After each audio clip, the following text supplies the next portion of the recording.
Hi, everyone, and welcome back to the Multifamily Foundation. It is Monday, and you know how much I love Mondays because on Monday, I get to talk to amazing mothers of multifamily. This is Mom Mondays, and today I have, oh my goodness, she is the REI mom. No joke. She has reimom.com. And how can I not have her on this podcast? Anna Kelley, welcome. Thank you, Pili. I am so happy to be here with you. And I'm so glad that you're doing this amazing podcast for moms in the business. It's amazing. Oh, thank you so much. I am honored to have you. So, a little bit about Anna before we get started. Anna, oh my goodness, this woman, Anna Kelley, is the founding partner of Zenith Capital Group, Apex Multifamily, and reimom.com. She is a former top-ranked financial relationship manager for a private bank and began investing in real estate 20 years ago. So Anna has all this background. She has purchased, renovated, and rented millions of dollars in real estate across numerous asset classes while working full-time and raising not one, not two, not three, but 4 children. She recently retired from her corporate career after creating financial freedom through rental property investing. She currently owns and manages a rental portfolio valued over $16 million. And I think that number is actually higher now, and has invested in over 1,000 doors as a limited partner. She is actively seeking the best multifamily investment opportunities for her partners and investors. She coaches new investors and enjoys helping others to overcome fears, increase knowledge, and minimize risks in real estate. She is an Amazon #1 best-selling author and runs a meetup group for women in real estate. I have lost my breath, Anna. Oh my goodness. Thank you for that great intro. You're welcome. So, Really seriously though, how do you do it all? Like this is the mind-boggling question that I get from a lot of women investors, not only moms, but women investors. But how do you do it all? How do you raise 4 kids and do everything that I just told our audience about? You know, Pili, I honestly can just say I just pinch myself to think, what can happen when you are slow and methodical and you're committed to the long game, because all those things sound really great. And I'm very thankful to be on this side of financial freedom finally. But the reality is it took me years and years and years of 70 to 80 hours a week and not really having the balance that I should have at all of that time, quite frankly. And so, I had seasons where I did really great in one thing and the other things kind of floundered. And then, seasons where everything seems to be going great and seasons where everything seems to be falling apart. So the only real secret to my success is that I never gave up and I kept going and just doing whatever I could each day to accomplish something on my list to experience growth. And the results finally just come. I love that mindset. No matter what season you're in, you take that actionable step every day, no matter where you're at. So, what kind of advice can you give to a mother out there that's in like in one of those down seasons?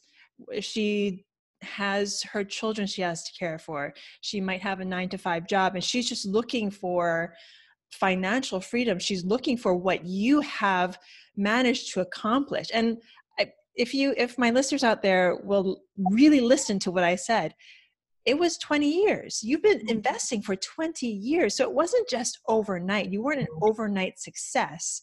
It took hard work. So what kind of advice can you give to that mother, that woman out there that just needs a little bit of help? Sure. So I think the most important thing is to know really what your why is and have that in front of you every single day. And I know people say that, but it truly is really important, because when you have so much on your plate, you're trying to balance motherhood and sometimes a job and a spouse, and then trying to build this thing on the side to gain financial freedom. You've got so many warring priorities, and it's easy to lose yourself in that and be so busy trying to take care of everybody else that you get overwhelmed and you think, I just can't do this anymore. I don't have enough energy. I don't have time for me.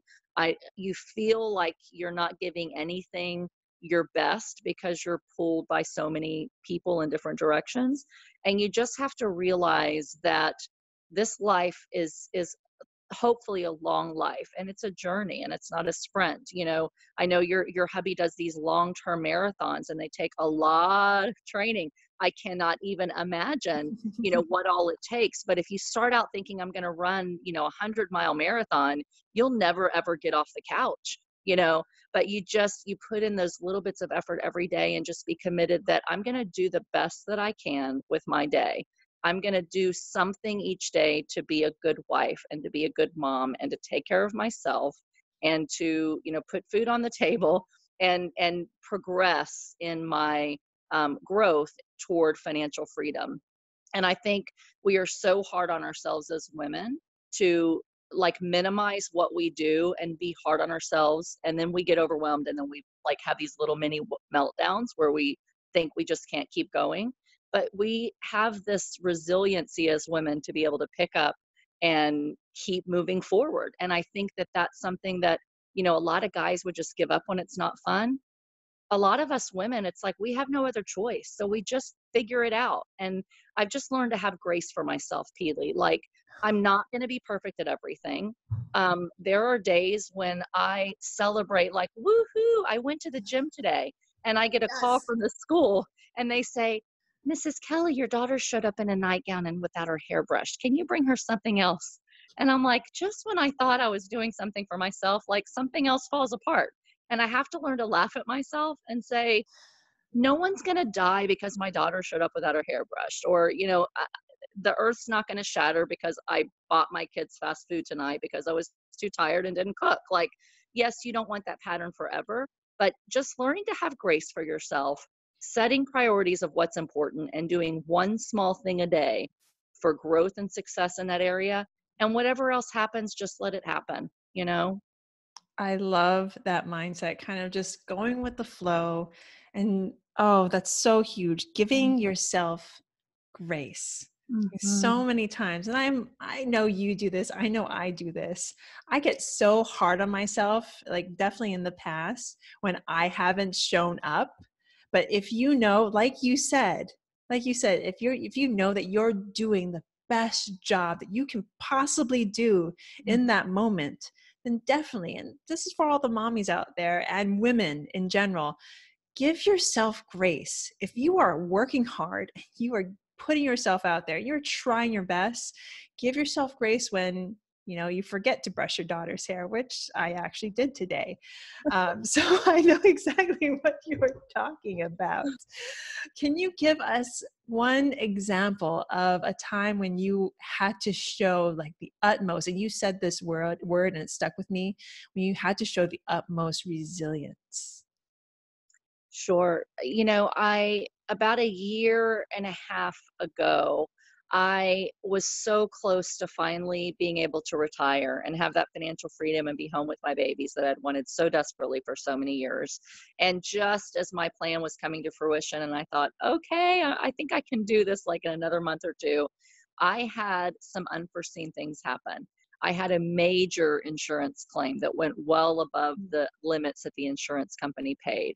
I had to rehome 3 different tenants and lose rents and thousands of dollars. And at the same time that I had this big mold claim from a broken pressure relief valve in a basement that very quickly, basically destroyed the building with mold. We had a hurricane come through. I lost 2 roofs. I had 3 basements flooded. And all of this was in the span of a couple of weeks. And, I just was like, and I was still working full time. All of my kids were involved in things. My husband's business wasn't doing great. I was exhausted day in and day out and financially strapped, and just felt like all this hard work that I've put in, this is going to set me back another year. Like, I just can't do this anymore. Maybe real estate's not for me. It's too hard. Like, I give up. And I had a little bit of a pity party and a funk for probably a few weeks where I was like, okay, I know with my head that what I'm feeling is exaggerated. And as bad as it is, that we will get through it, just like we've gotten through all the other hard times. But I needed to have a little pity party. And I just allowed myself to say, you know what, one day at a time, I'm going to do whatever I can. I had just started working out again. And all of my time to myself was like dealing with insurance claims and tenants and problems, and I was gaining weight. I just was in a really bad funk. And I finally decided, okay, I'm gonna take care of these things. I'm not gonna think about how much longer it's gonna take me to achieve financial freedom. I'm gonna take a couple months off from buying anything else so that I don't get any more overwhelmed than what we are in dealing with what we have. And I'm just going to take a slow break and let myself emotionally decompress so that I could think clearly about what the next steps were and how to recover from it. And I let myself take a few months off. And yes, it prolonged my retirement a little bit, but it was so good for me to make myself slow down and to just be and to take care of me and my emotional well-being while I took care of all these other responsibilities. And I just had this new, fresh perspective at the end of like a 3 to 4 month break. And it really propelled me to more creativity and more passion and more energy to take that final hurdle that really led to truly the best year, probably, of our financial career in real estate. That is such an inspirational story because there's Mhm. so many women out there that aren't in a good place, just like you were. And you, I love the fact that you created your own timeline. Like so many of us think that, okay, we have to do it on like a man's timeline, or we have to do it on this like breakneck pace. We have to get like to $1 billion in like Mhm. 2 weeks and 4 billion units in like, I don't know, 2 years. Mhm. It's crazy. But I love the fact that you took your time and you took the time to really, really search yourself. A lot of people say, okay, you know what? Give yourself like a minute and then get back on the horse.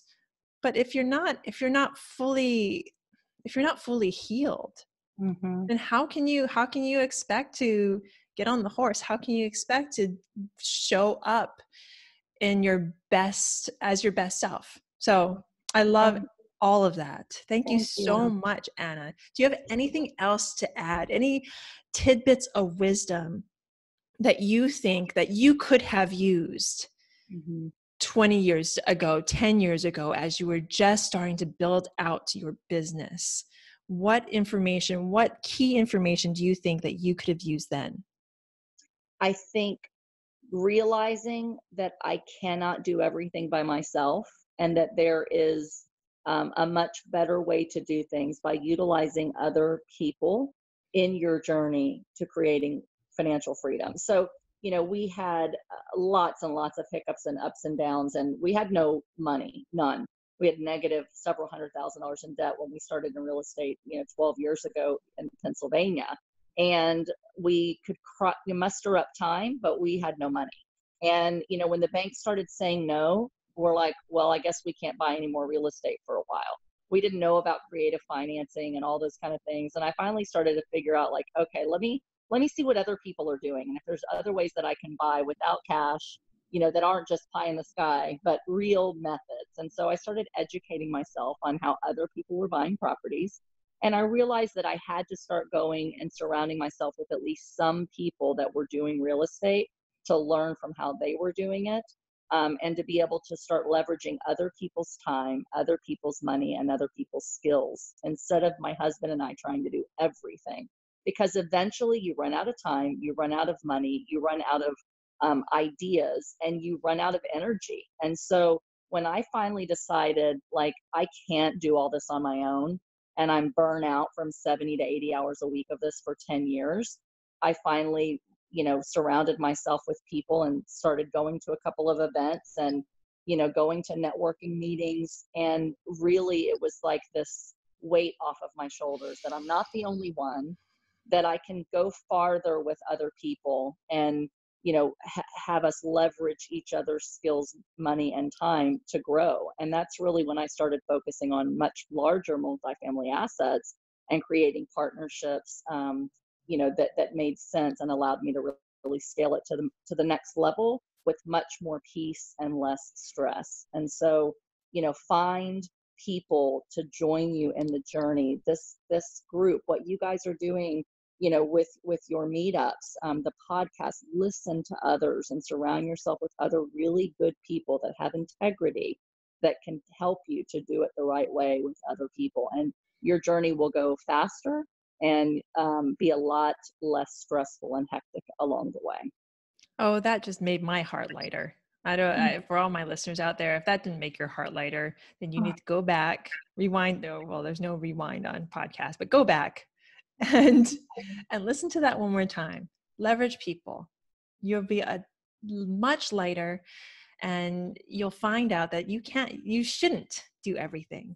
So thank you so much, Anna. For all my listeners out there, how can they find you? How can they reach you if they want to connect with you and, ask for a little bit of help? Sure. So I have a Facebook group called Creating Real Estate Wealth That Lasts with Anna REI Mom. And in there, I try to post, little tidbits about creating financial freedom, answering questions that you might have. And you can also find me on reimom.com. Fantastic. Well, thank you so much. I'm so honored that you came on today, Anna. I am blessed to know you, and I hope you have a very, very happy Thanksgiving this week.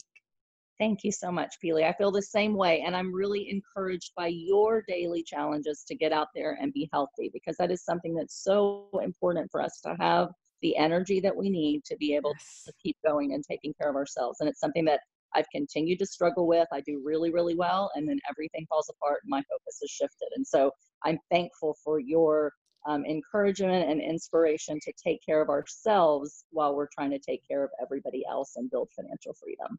Well, thank you, Anna. And for anybody that's wondering what Anna's talking about, it's all about taking the time for yourself. Anna even said it. Take the time. Make time for yourself, whether it's a fitness challenge, it's a mindset play. It's changing your mindset and making sure you make time. You make time for your health. Because if you don't have your health, what do you have? So thank you again, Anna. And for everybody out there who's listening, I am so grateful to you. Have a happy Thanksgiving, and I will talk to you later. Bye now. Thanksgiving.